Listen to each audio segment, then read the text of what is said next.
ধনু গ্রুপ কি থাকে, চুপ থাকে। এদিন শুনলাম যে মুফতি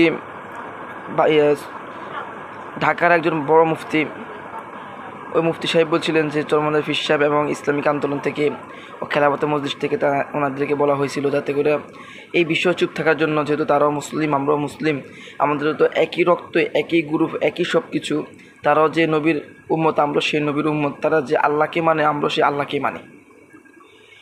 বিভিন্ন মাসলা মাসাইলের ফিরকা মতবাদ থাকতেই পারে, তার জন্য কি আমরা এইভাবে একজন আরেকজনের উপর এইভাবে হামলা করব?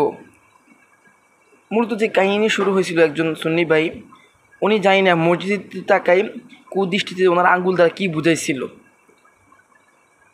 আল্লাহ ওনাকে হেফাজত করুক, হেদায়ত দান করুক, আমাদেরকেও খুব হেফাজতে রাখুক। এই জন্য আমরা সবাই আফসোস করতেছি যাতে এই সমস্ত সুন্নি ভাইরা বা সুন্নি ওয়াজিয়া কেরামরা এই সমস্ত খারাপ মন্তব্য আপনারা ফেসবুকে পোস্ট করবেন না, সম্পূর্ণ নিষেধ রাখুন।